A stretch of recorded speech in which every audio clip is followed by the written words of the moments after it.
Hello guys, welcome back to the another video from Guruda IELTS, and today we are going to discuss about the task 2. Okay तो आज का जो हमारा topic होगा वो task 2 के ऊपर होगा। हमने क्या करा है, आज की जो वीडियो है उसको हमने 4 हिस्सों में डिवाइड करा है।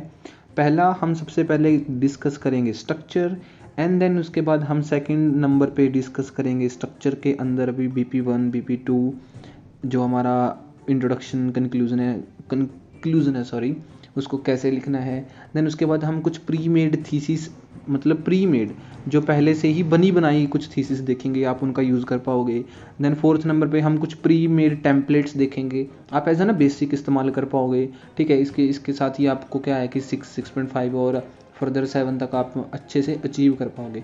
उसके बाद हम कुछ पिन पॉइंट चीज़ें देखेंगे बीच बीच में। Okay, so we are going to learn about the task 2 structure, pre-made sentences, how to write BP, and then we have a conclusion part, then we have an introduction, body paragraph, then we will also see some samples. Okay, so let's start from there. Okay तो हमारे पास जो सबसे पहले है वो है हमारा ऐसे फॉर्मेट। ऐसे फॉर्मेट को समझते हैं। हमने देखो, अगर आपने लास्ट वीडियो अभी तक नहीं देखी जिसमें हमने आइल्स के कंपोनेंट्स हैं, बेसिक एस्पेक्ट्स के बारे में पढ़ा था, तब मैंने क्या है टास्क 2 के सारे जो टाइप हैं वो डिस्कस करवा दिए थे। ठीक है, अगर फिर भी आप लोगों को फिर से देखना है, I will thoroughly discuss all this things again too. And today हम क्या करेंगे, आज देखेंगे कि मतलब कितने बॉडी पैराग्राफ हैं, कब कैसे और कहाँ कैसे लिखने हैं। ठीक है, ये सब चीज़ों को हम हल्का हल्का सा आज देखेंगे, पिन पॉइंट करेंगे छोटी छोटी चीज़ों को, ध्यान में रखना। जो पहला हमारा था वो था डू यू एग्री और डिसएग्री। एग्री करते हो या डिसएग्री करते हो, दो चीज़ें थी हमारे पास, एग्री या डिसएग्री। तो यहाँ देखो क्या है हमारे पास। तो सबसे पहले आप इंट्रोडक्शन लिखोगे, देन BP1 में आप या तो एग्री या डिसएग्री, मतलब सहमत या असहमत, कोई भी एक पक्ष, कोई भी एक साइड चूज़ कर लो। उसके बाद अगेन जो आपने BP1 में लिखा है वही BP2 में, अगर BP1 में एग्री है तो BP2 में भी एग्री, अगर BP1 में डिसएग्री BP2 में भी डिसएग्री। थर्ड BP आपकी इच्छा है, अगर आप चाहते हो कि बनाना है तो क्या करो, दूसरे लोगों के ऊपर ओपिनियन छोड़ दो। Some other people think that, some other people say that, आपकी ओपिनियन तो नहीं है ना, दूसरों लोगों की ओपिनियन है। वो क्या कर सकते हो, आप इस ढंग से दूसरे लोगों पर डाल सकते हो बात। बट अगेन ये ऑप्शन है एक, आप चाहो तो इसको मत भी लिखो, सिर्फ जो ये 2 BP हैं इनको लिख के आप पूरा एग्री कर लो या पूरा डिसएग्री कर लो। ठीक है, क्योंकि क्या होता है कि बीच में यहाँ पर हमारे पास और है, तो चॉइस नहीं है कि आप दोनों साइड चले जाओ, तो आपको एक ही साइड चूज़ करनी पड़ेगी, या तो एग्री या फिर डिसएग्री।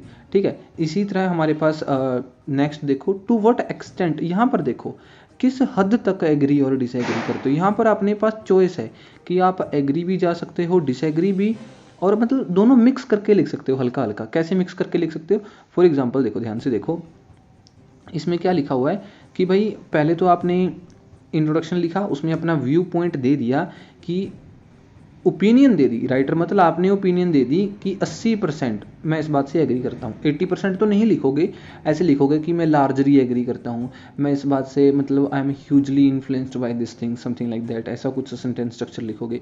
तो जिस पक्ष में आप गए उसमें 2 बना लो BP, तीसरा जो आपने जिसके पक्ष में नहीं गए उसमें, ठीक है, जहाँ पर डिसएग्री करे वो बना लो। तो 20% डिसएग्री हो गया, तो 80% आपका हो गया एग्री, या जो भी है आपने मतलब जो भी पक्ष चूज़ करा, एग्री करा या डिसएग्री करा। ठीक है, आपके पक्ष की बात लिखनी है। इस ढंग से आप क्या है, to what extent do you agree और डिसएग्री के बारे में लिख सकते हो। अब हम थोरली डिस्कस करेंगे, क्या करेंगे कि इंट्रोडक्शन कैसे लिखते हैं, बॉडी पैराग्राफ 1 2 3 और कंक्लूजन कैसे लिखा जाता है, वो आगे आने वाली कुछ स्लाइड्स हैं उसमें अपन डिस्कस करेंगे। ठीक है, उसके बाद हमारे पास नेक्स्ट आगे 2, discuss both views and give your opinion. देखो कई बच्चे क्या करते हैं, तीसरा BP नहीं बनाते यहाँ पर, वो क्या करते हैं कंक्लूजन में अपना ओपिनियन देते हैं। ठीक है, कुछ लोग क्या करते हैं कि एक अलग से ओपिनियन के लिए BP बना लेते हैं, आपकी इच्छा। मैं अगेन ये बात बोलता हूँ कि आपकी मर्जी तीसरा बनाना ना बनाना, क्योंकि एक ऑर्गेनाइजेशन का पार्ट है। ठीक है, इसमें क्या हो गया हमारे पास, इंट्रोडक्शन, बॉडी पैराग्राफ 1 2, फिर आपकी खुद की ओपिनियन, फिर उसके बाद आ गया conclusion. Got it. What's your opinion के बारे में पूछा जाता है, कैसे कि एक तो आपकी क्लियर ओपिनियन होती है, भाई मैं तो इस बात से येस हूँ या नो हूँ, मैं इस बात से एग्री करता हूँ या नहीं करता हूँ, क्लियर कट ओपिनियन। एग्री करोगे तो 100% एग्री की साइड जाओ, अगर आप डिसएग्री करते हो तो 100% डिसएग्री की साइड जाओ, ये चीज़ें। ठीक है, वही बात देखो 100। उसके बाद होती है जैसे to what extent do you agree और डिसएग्री में आ गया, what do you think about it आ गया, उसके बारे में आप क्या सोचते हो। तो आप कह सकते हो कि मैं ये सोचता हूँ कि ये भी सही है, दो वो भी सही है, दोनों के बारे में बोल सकते हो। इंट्रोडक्शन हो गया, indicate the writer's position to large extent, वही एक्सटेंट वाला ओपिनियन वाला ऐसे सेम टू सेम वही 80% वाली बात है, इन्होंने बस ये फिर से लिख रखा है, ठीक है। उसके बाद हमारे पास नेक्स्ट आगे दो, ये लास्ट के दो टाइप है। What are the advantages and disadvantages, के एडवांटेज और डिसएडवांटेज क्या है। Introduction, you need to mention that there are both positive and negative है, फिर आप एक में एडवांटेज बता देते हो, एक में डिसएडवांटेज। इसने बोला है ना कि व्हाट आर द, भाई एडवांटेज भी बताओ हमें, डिसएडवांटेज भी बताओ, दोनों बताने पड़ेंगे। फिर उसके बाद नेक्स्ट आ गया कॉजेज, इफेक्ट एंड सोल्यूशन। मैंने आपको बताया था ना लास्ट टाइम, कॉजेज में रीजन भी आ जाते हैं कि इनको तीनों पूछ सकते हैं, एक पूछ सकते हैं, तो वो उसी ढंग से आपने देखना। अगर तीनों पूछे हैं 3 बना लो, अगर 2 पूछे हैं 2 बना लो, अगर ये 2 पूछे हैं तो ये 2 बना लो। तो इस ढंग से आप इनको अच्छे से मैनेज कर सकते हो, ठीक है। ये तो हो गया हमारा जो क्या कहते हैं इसको, इसकी हेडिंग क्या रखी थी हमने, इसकी फॉर्मेट, कि आपको ऐसे का फॉर्मेट रखना किस ढंग से है, ठीक है। अभी हम क्या करते हैं, अभी हम लोग देखेंगे कि जो इंट्रोडक्शन है, कंक्लूजन है और बॉडी पैराग्राफ है वो लिखते किस ढंग से हैं, ठीक है। बॉडी पैराग्राफ लिखेंगे कैसे, हम उसके बारे में डिस्कस करते हैं। ध्यान रखना, मैं ये आपको सिर्फ ओवरव्यू दे रहा हूँ, ठीक है। वैसे तो अगर आप बॉडी पैराग्राफ थोरोली डिस्कस करने बैठे तो उसमें बहुत सारी चीज़ें हैं जो हम डिस्कस कर सकते हैं, बट वो इसी सीरीज़ में हम धीरे धीरे उसकी और गहराई में जाते रहेंगे। अभी ये सरफेस लेवल की नॉलेज है जो आप लोगों को एक बार के लिए ध्यान रखनी है, ठीक है। Okay, let's move to the next slides. Okay, so now we have a one thing. The thing is that now we are going to discuss a very first sample. हम एक सैंपल देख लेते हैं, उसी की तरह के बाकी के सैंपल्स होते हैं, उसी तरह आपने लिखना होता है। जैसे फॉर एग्जांपल यहाँ पर एक क्वेश्चन है, foreign visitors should pay more than local visitor for cultural and historical attractions. भी आप लोग कहीं पर गए, कोई हिस्टोरिकल प्लेस देखने गए, तो फॉरेन विजिटर्स को ज़्यादा पे करना चाहिए as compare to the local visitor. ये बोलता है to what extent do you agree और डिसएग्री, आप इस बात से किस हद तक सहमत और असहमत हो। तो यहाँ आपने क्या करा, now we have an introduction part, उसके बाद we have an a body paragraph first, okay ना, and then we have an a body paragraph second, and then we have an a conclusion part, ठीक है। Conclusion लिख ला, उसका आपने overview लिखा। ये क्या होता है, बेसिक फॉर्मेट है किस चीज़ का, आइल्स का। अभी इसमें देखो ध्यान रखना, क्या कहते हैं, इसमें छोटी छोटी चीज़ें होती हैं कुछ, जैसे मेन पॉइंट है, उसकी इंट्रोडक्शन है, सिंपल, वो हम अभी देखते हैं, ओके। बट ध्यान रखो ये फॉर्मेट है, इंट्रोडक्शन, उसके बाद हमारे पास आ गया बॉडी पैराग्राफ फर्स्ट सेकंड, और उसका निष्कर्ष क्या निकलता है। ये मेरे ना कुछ हैंड रिटन नोट्स हैं, like I used to give an online classes before like in the Covid time and I made some hand written notes. तो उसी से मैं आपको कुछ यहाँ पे लेक्चर्स, थोड़ी सी कुछ चीज़ें हैं वो बताऊँगा। If you guys unable to see the lines और द वर्ड्स और unable to understand, you can mention me in a comment section, then I will replace it with the like technical words. नहीं, फिर मैं इनको मतलब थोड़ा सा edit करके जैसे दूसरी पीडीएफ्स हैं वैसे ही कुछ समझाने की कोशिश करूँगा। But if it is visible, अगर आप लोगों को विजिबल है, सही ढंग से समझ में आ रहा है, then I will go with the hand written notes too, ठीक है। क्योंकि इसमें थोड़ा बनाना आसान रहता है, because you know like typing and then mentioning, changing colours of the things, वो थोड़ा सा ज़्यादा टाइम कंज्यूमिंग है। I thought that I should make a hand written notes, ठीक है। तो यहाँ पर आज हम देखते हैं how to write a task 2। Task 2 लिखना कैसे है। देखो क्या होता है कि whenever we are thinking about a task 2 then we have on 3 parts। तो हमारे पास क्या होते हैं, 3 हिस्से होते हैं। इंट्रोडक्शन अभी आपको दिखाया, बॉडी पैराग्राफ्स अभी आपको दिखाई, एक होता है कंक्लूजन, वो भी आप लोगों को मैंने अभी दिखाया। तो सबसे पहले लेट्स डिस्कस कि हम लोग इंट्रोडक्शन कैसे लिख सकते हैं, ठीक है। देखो when we are thinking about an introduction of what you are going to write, it consists precisely, क्या लिखता है इसमें, एक होती है इसमें बैकग्राउंड स्टेटमेंट होती है, ठीक है। उसके बाद बैकग्राउंड स्टेटमेंट को आप क्या बोल सकते हो, wait an a minute, let me show you. Okay, so where we were, हाँ। तो बैकग्राउंड स्टेटमेंट होती है, बैकग्राउंड स्टेटमेंट क्या होता है कि मान के चलते हैं आपको किसी एक टॉपिक से रिलेटेड टास्क 2 दिया गया, आप क्या करते हो, एग्जामिनर को उस टास्क 2 का जो बेसिक कंपोनेंट है, मतलब जो बिल्कुल बेसिक लाइन है, उसके बारे में हल्का सा बताते हो, उसको बोलते हैं इनिशियल हिंट, ठीक है। It is about just giving an initial hint to your writing. It can be about education, sports, anything. ये किसी भी एक पर्टिकुलर टॉपिक के बारे में हो सकता है, उससे रिलेटेड आप क्या करते हो, एक बैकग्राउंड स्टेटमेंट और जनरल लाइन देते हो. देखो, one more thing I want to mention here कि अभी के लिए ध्यान रखो कि आपको बैकग्राउंड स्टेटमेंट देनी है. बट कभी कभी क्या होता है कि कुछ ऐसे केसेस होते हैं जहाँ पर बैकग्राउंड स्टेटमेंट देनी ही नहीं पड़ती. कुछ ऐसे केसेस होते हैं, वो आपको कब समझ में आएगा, जब आप लगभग 10-15 ऐसे अलग अलग टाइप के अटेम्प्ट कर लोगे. ठीक है, क्योंकि वो बहुत बाद की बात है. अगर मैं आपको अभी बताऊं तो आप थोड़ा सा कंफ्यूज हो जाओगे. तो अभी के लिए सिर्फ ये ध्यान रखो कि आपको बैकग्राउंड स्टेटमेंट देनी है. ठीक है, नेक्स्ट देखते हैं उसके बाद कौन सा पार्ट रहेगा. देन हमारे पास है रीफ्रेज द क्वेश्चन.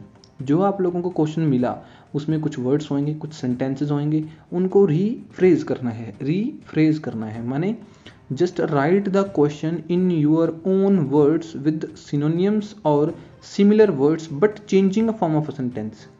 आपको उन शब्दों के सेंटेंस चेंज करने हैं, वर्ड्स चेंज करने हैं, हो सके तो ग्रामेटिकल एस्पेक्ट्स चेंज करने हैं, लेकिन उस बात का मतलब सेम निकलना चाहिए. क्यों? क्योंकि इससे आप रिपीटेशन से बच जाओगे. आप एग्जामिनर को दिखाओगे कि आई हैव अ लैंग्वेज, की मेरे को नॉलेज है. ठीक है, ये चीज़ आप उनको दिखा पाओगे. उसके बाद थीसिस स्टेटमेंट क्या होती है, क्वेश्चन में जो पूछा गया है, to what extent do you agree disagree, what are the advantage and disadvantage. ठीक है, what is your opinion, what is your position on the question, आपकी क्या पोजीशन है. Now you have to answer the question, you have to tell examiner your opinion. आप agree करते हो, disagree करते हो, या जो कुछ भी क्वेश्चन ने पूछा है, what ever the question is about, उसके बारे में आपको बताना पड़ता है. देखो अभी मैंने क्या इसका छोटा सा सैंपल लिखा है, आपको मैं बता देता हूँ, सैंपल दिखा देता हूँ. इसका मैंने कोई सैंपल नहीं लिखा यार, चलो कोई बात नहीं. अगर नहीं भी लिखा तो हम क्या करेंगे, एक और सैंपल लास्ट में देख लेंगे. लास्ट में नहीं तो अभी से के बाद देखते हैं क्या रहेगा.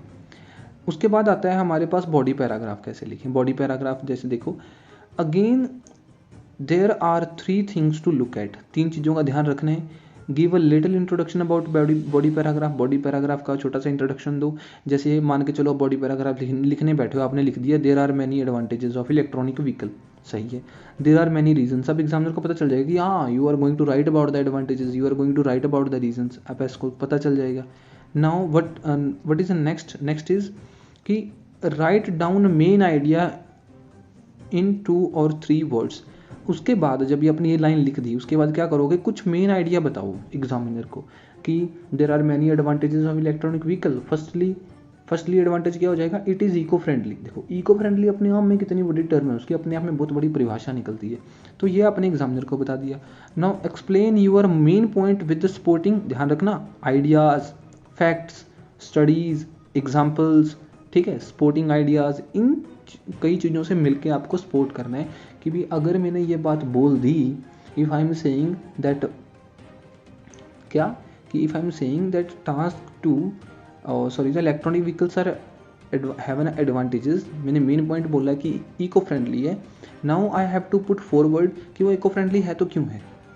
Okay, this is a thing. Now next मैंने आपको यहाँ पर एक एग्जाम्पल लिख के दिखाया. देखो मैं ये बोल देता हूँ, पॉपुलेशन, ओवर पॉपुलेशन बोलते हैं इसको. Over population is a major reason for the unemployment. मेरा मेन पॉइंट निकलता है अभी ये. उसके बाद देखो आगे क्या होएगा, as every year thousands of naked bodies take birth to be wrapped up with the facilities, most importantly job that decide prosperity of life. है ना भाई, हर साल निक्ड बॉडीज क्या करती हैं, बर्थ लेती हैं, हम उनको फैसिलिटीज़ में रैप अप करते हैं, मतलब फैसिलिटीज़ उनको प्रोवाइड करते हैं. इन गवर्नमेंट और प्राइवेट बोथ, दोनों सेक्टर्स में, don't have a place to occupy that much of vacancies. इतनी वैकेंसीज वहाँ पर हैं नहीं. तो इससे क्या हो गया, मैंने अनएम्प्लॉयमेंट को एक फैक्ट, एक स्पोर्टिंग आइडिया प्रोवाइड कर दिया.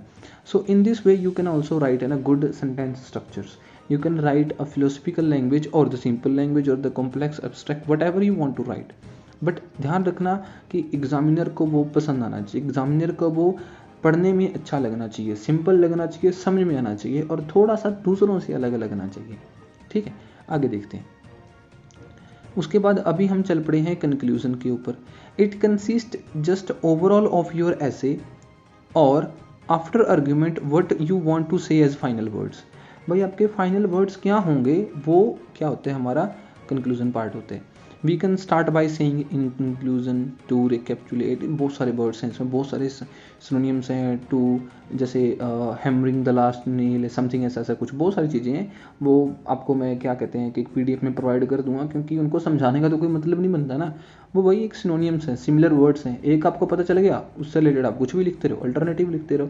तो यहाँ पर हमारा ये ख़त्म होता है, ये वाला हिस्सा, ठीक है, ये वाला हिस्सा हमारा ख़त्म होता है। Now what we will do, अभी हम देखते हैं, अभी हम एक चीज़ देखते हैं कि आपको कंक्लूजन कैसे लिख सकते हो। मतलब प्री मेड मैंने कुछ चीज़ें कलेक्ट करी हैं, प्री मेड जो पहले से बनी हुई हैं। प्री मेड में आप कुछ थीसिस स्टेटमेंट देखोगे, कुछ रिफ्रेजिंग क्वेश्चंस, कुछ बैकग्राउंड स्टेटमेंट्स देखोगे, ठीक है। आप बॉडी पैराग्राफ को स्टार्ट कैसे कर सकते हो वो कुछ चीज़ें देखोगे। वो कुछ प्री मेड सैम्पल्स हैं, प्री मेड कुछ पैम्पलेट्स हैं, वो आप कुछ डिस्कस करते हैं, ठीक है।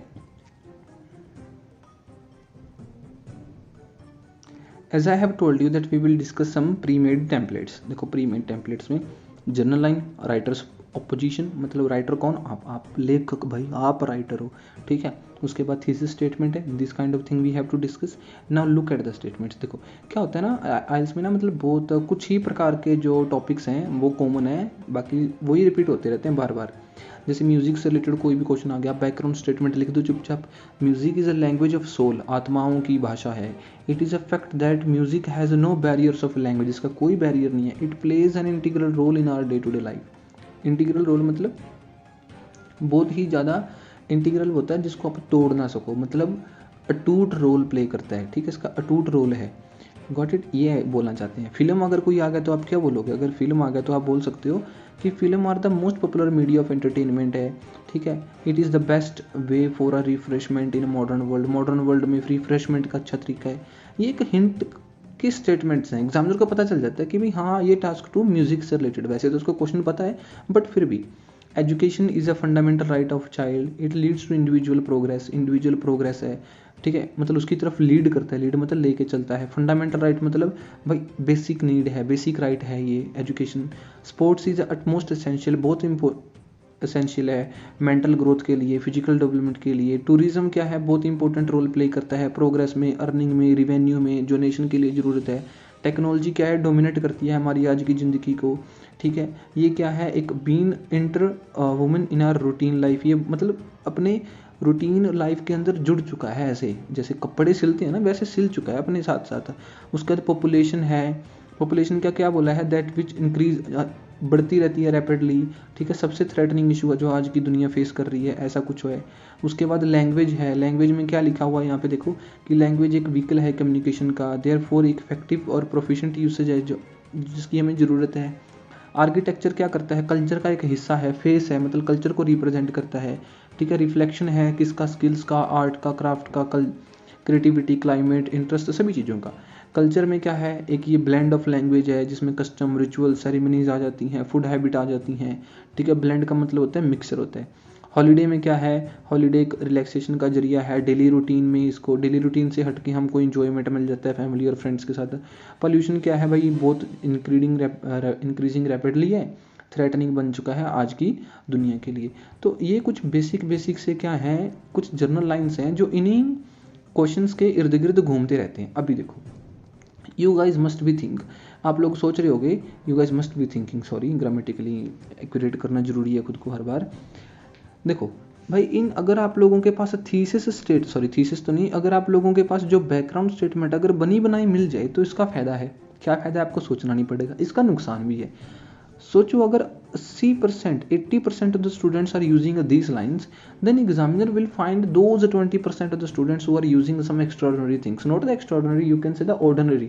क्यों, क्योंकि extraordinary के पीछे भागते भागते हम लोग क्या है, कुछ सिंपल चीज़ें पीछे छोड़ देते हैं जो कि ज़्यादा महत्वपूर्ण है, ज़्यादा जरूरी है, समझे, ये बात ध्यान में रखना। तो ये एक बार के लिए आप इनका यूज़ करो ताकि आपको क्या हो, ताकि आप लोगों को बस एक बेसिक सा पता चल जाए, ठीक है, आप लोग समझ सको कि क्या चल रहा है, कि क्या होता है इसके अंदर। तो ये तो हमने देखा इंट्रोडक्शन से रिलेटेड, ठीक है। उसके बाद आगे चलते हैं हम। अभी now I will show you कि आप पोजीशन कैसे कवर अप कर सकते हो, जो क्वेश्चन पूछा गया उसका आंसर कैसे कर सकते हो। देखो, I strongly support this led statement, जो ऊपर स्टेटमेंट है उसको मैं स्ट्रांगली सपोर्ट करता हूँ। आई सर्टनली एग्री और disagree with the given statement. I tend to think on the same line of opinion, भाई जो लाइन में जो क्वेश्चन सोच रहा है मैं उसी लाइन में भी सोच रहा हूँ। I think in a reverse manner, मैं इसका रिवर्स मैनर सोचता हूँ, मतलब इसका उल्टा सोचता हूँ, इसका मतलब मैं डिसएग्री करता हूँ। I sport differ to the statement large extent, मैं इस बात से बहुत डिफर करता हूँ बहुत बड़े हद पर, ठीक है, ये बात होगी कुछ। ओके चलो, उसके बाद हमारे पास आ गया थीसिस स्टेटमेंट। अभी देखते हैं हम कि थीसिस स्टेटमेंट में कैसे। देखो हमने अभी तक क्या करा, जनरल लाइन देख ली, आप कोई जो क्वेश्चन है उसका आंसर कैसे करते हो वो देख लिया। अभी जब आप लोग थीसिस स्टेटमेंट देते हो वो देख लेते हैं कैसे होएगा। अगर उन्हें एडवांटेज डिसएडवांटेज पूछ लिया सीधा तो बोल दो ना, there are some pros and cons. देखो प्रोज एंड कॉन्स क्यों लिखा, because we want to show the examiner that we have a synonym the advantage and disadvantage, है ना। ऐसे इन चीज़ों को आप चेंज करोगे ऐसे। Which will examine in this further ऐसे, जो मैं एग्जामिन करूंगा फर्दर ऐसे में। उसके बाद आगे क्या है, एग्री और disagree. I strongly agree with the statement, है ना, and I will examine further in this further essay. I largely agree disagree with the statement and I will examine in the further essay. Same to same चीज़ें हैं लगभग लगभग, आप इनको use कर सकते हो। Some people say that discuss both views and give your opinion में कितना कुछ लिख सकते हो। सम पीपल गो फॉर जो भी क्वेश्चन आया, and some people counter argue with the saying that, दूसरा रिफ्रेज कर दो। There is a strong argument in both hands before coming down to my opinion, मेरी ओपिनियन देने से पहले मैं दोनों आर्ग्यूमेंट डिस्कस करूंगा, इस तरीके से, ठीक है। तो आप इन चीज़ों को पढ़ सकते हो, आगे दोनों को पढ़ लेना बाद में। एंड आगे देखो, taken a screenshot of this and read it carefully, ठीक है, स्क्रीनशॉट लेते रहना चीज़ों का और बहुत बाद में केयरफुली इन चीज़ों को पढ़ना। Because I think I am going too fast, अगर मैं फास्ट जा रहा हूँ, if you guys are lacking behind, you are not getting the points, you are not connecting your self with what I am saying, then you can leave your perception in a comment section. मैं उनको पढ़ूंगा और ध्यान रखूंगा कि next slides में उनका मैं मतलब इम्प्लीमेंट कर सकूँ उन फीडबैक्स को, उन सजेशंस को। आगे देखते हैं। सम पीपल से, कुछ लोग क्या बोलते हैं, वट इज़ योर ओपिनियन, आपका क्या ओपिनियन है। देखो, some go for such, some go for other, and I will examine in the further essay. Same to same things हैं। कॉजेज एंड सोल्यूशंस क्या है भाई, आज के ज़माने में this is a major issue, जो भी इशू एग्जाम वो क्वेश्चन बोल रहे हैं, but first of all we need to understand is leading to such an issue, there are some several steps which can be taken to tackle this problem. अभी यहाँ पर आप सोल्यूशन दे रहे हो, यहाँ पर आप इसके रीजंस डिस्कस करोगे, जो मैं आगे आने वाले ऐसे में डिस्कस करूँगा ऐसे। तो these are the thesis statements that you guys can tell to the examiner, ठीक है। तो हमने ये देख लिया, ये थीसिस कुछ स्टेटमेंट सी, कैसे स्टेटमेंट सी, जर्नल लाइन देखी, राइटर की ओपोजिशन देखी, कुछ थीसिस स्टेटमेंट्स देखी, जिसके जरिए आप एक अच्छी इंट्रोडक्शन लिख सकते हो। क्योंकि देखो बीच का जो पार्ट है ना, रिफ्रेज करना है क्वेश्चन को, भाई वो तो आपको करना पड़ेगा ना। अभी ये तो वो, क्योंकि कितने 335 पता नहीं 300 प्लस कुछ क्वेश्चंस हैं, उनका अलग अलग रिफ्रेज बनेगा, वो तो आप लोगों को करना पड़ेगा। बस ध्यान ये रखना that whenever you are going to rephrase the question, use synonyms, use similar words and write it in your own language, अपनी खुद की लैंग्वेज में लिखना, ठीक है। खुद की लैंग्वेज में लिखो, उसको 3 बार पढ़ो और खुद की लैंग्वेज में लिखो, so you can write it very very perfectly तो नहीं but more likely perfectly, got it. चलो नेक्स्ट स्लाइड पे चलते हैं। अभी हमारे पास क्या है, now we have a common outline for essay. Common outline for essay मतलब क्या, देखो मैंने आपको बताया था ना अभी कि we have an introduction, we have an body paragraph 1, body paragraph 2 and then we have an conclusion, ठीक है। ये मेरे से यार ना प्रोनाउंसिएशन आजकल पता नहीं क्यों गलत हो रही है इसकी, कंक्लूजन, हाँ कंक्लूजन पार्ट है। तो इसमें हमारे पास क्या रहता है कि कुछ बने बनाए फॉर्मेट ऐसेज हैं, कुछ आउटलाइंस हैं जो आप लोग यूज़ कर सकते हो।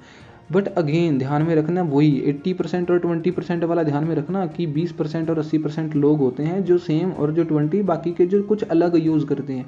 अलग इन द सेंस अपनी लैंग्वेज को सुधारते सुधारते कुछ अच्छा लिखते हैं, ठीक है। ये चीज़ें आपको ऐसा बैकअप प्लान रखनी चाहिए कि जब कुछ ना आए तो ये लिख दें। ऐसा नहीं कि इन्हीं के ऊपर आधारित हो जाएं। अगर आप लोग इन्हीं के ऊपर डिपेंड हो गए तो समझ लो नैया बीच में रह जानी है कहीं ना कहीं। अगर पार लग भी गई तो बस आप डूबते डूबते बचोगे, ये ध्यान में रखना, ठीक है। देखो तो ध्यान से देखो, सैंपल ऐसे है कोज और इफेक्ट के लिए।